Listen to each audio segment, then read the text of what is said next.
Hello, we're here today talking to some members of the SERA community in celebration of the 50th anniversary. So would you both like to introduce yourself? And the first sort of question is, how did you get involved with SERA in the first place? I'm Stephen Day. I hold the distinction of having been a former Vice President and President of SERA.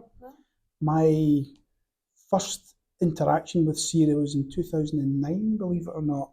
It was my first SERA conference, and I was encouraged to come to SERA by my PhD supervisor because he felt that I needed to engage with educational researchers, because up until that point I'd been a science researcher, so I'd been at science conferences.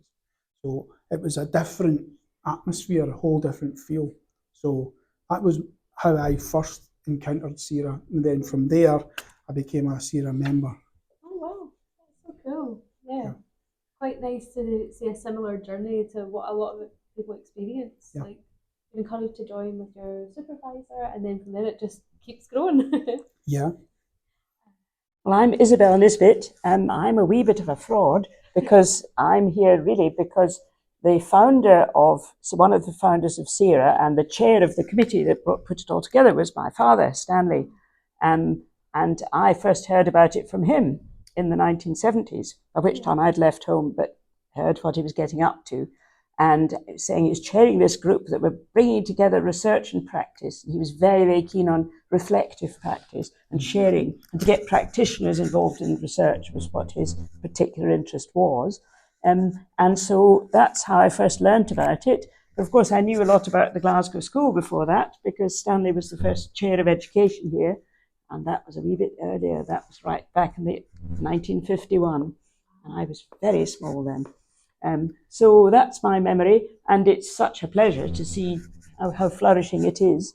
And I followed its practice with interest. My own work, I've worked in government and regulation, but I've also done academic work, particularly in educational assessment.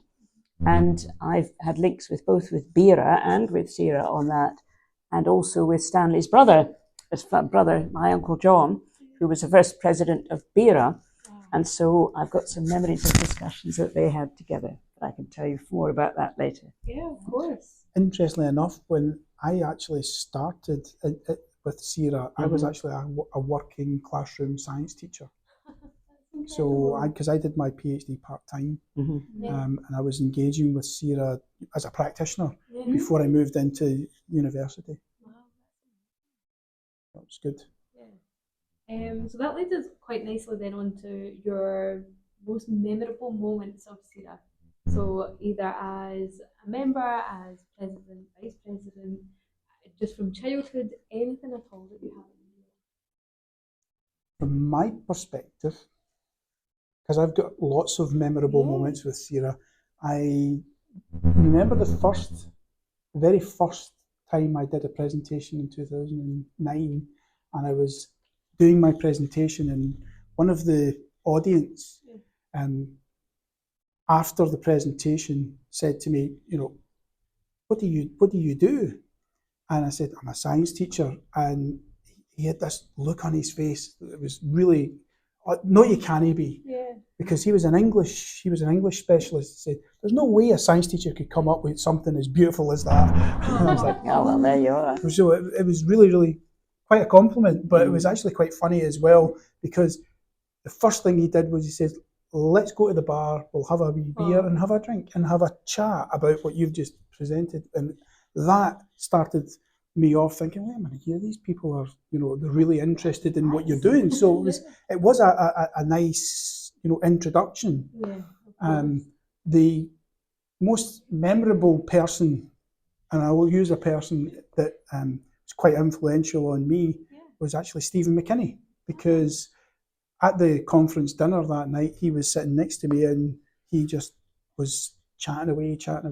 And that real, vibe of people that are interested in not just what you're doing, but you, was really thing that focused me. Yeah, that is what you get at the dinners and things. It is all about you, which is so nice, not just your research. Well, I suppose my most graphic memory is of a family discussion between Stanley and my uncle John Nisbet, about research and what its role was, because one was SERA and one was BERA, you see. And interestingly, John was much more active in the world of research, with capital initials. He published more, and he had more links internationally with the researchers. Stanley was passionate about reflective practice and embedding research and study in the context where it was. And so SERA fitted with him much more, because it's about context, it's about where it's all happening. And in particular, he wanted to meet and to talk to practitioners about the issues that they were dealing with in practice. He was also quite keen on educational theory, and he thought that was relevant to modern practice as well, and controversial and important. But he wanted to engage with people in their context. And so I think SERA, he was very pleased when it was set up and the wretched committee decided what to do eventually, and to do that because it was in a context and it was involving active educators, and it wasn't just about writing journal articles that got published. And so we had a little bit of a brotherly discussion about that one. That's lovely. And just to sort of sum up our conversation, for anybody who's watching that is thinking about joining SERA, are there 3 keywords you can think of that pretty much sum up the community? Friendly is one that jumps to my mind. Yeah. Supportive as well. I was going to have supportive too, so you've pinched one of mine.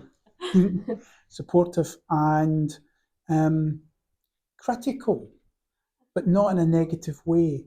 Supportively critical, like critical friendship. Yeah. It's really important to raise the profile that we're critical, but not critical in a negative way. Exactly. Yeah.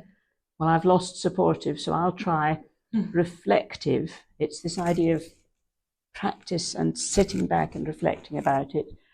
I would also add challenging in a way, in a positive way, just as critical is not necessarily negative. I don't think challenging is, it's often used as a euphemism for criticism, and I think that's wrong, because it's offering opportunities. And I think the other is celebratory, really.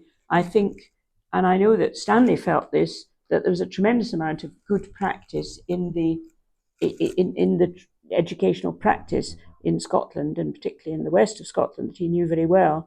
My fourth of my 3 words, I think, would be grounded. There's a kind of tradition that I welcomed in Glasgow, in just daily life in Glasgow, and also, but in academic work in Glasgow, that there's no fluff and nonsense about it all. It's actually grounded in sensible facts and can be questioned. Why do you say that? That doesn't make sense. And less rubbish, really, allowed to be just sort of waffled around. And he had a very grounded mind. So I think this SERA's encouraged grounded work, I think. So sorry, that's 4 out of 3. That's even better. Yeah. Well, thank you very much for sharing your thoughts on SERA today. We've been with Stephen and Isabel, and enjoy the rest of your night in the celebrations. We will indeed. Congratulations. Thank you. Thank you.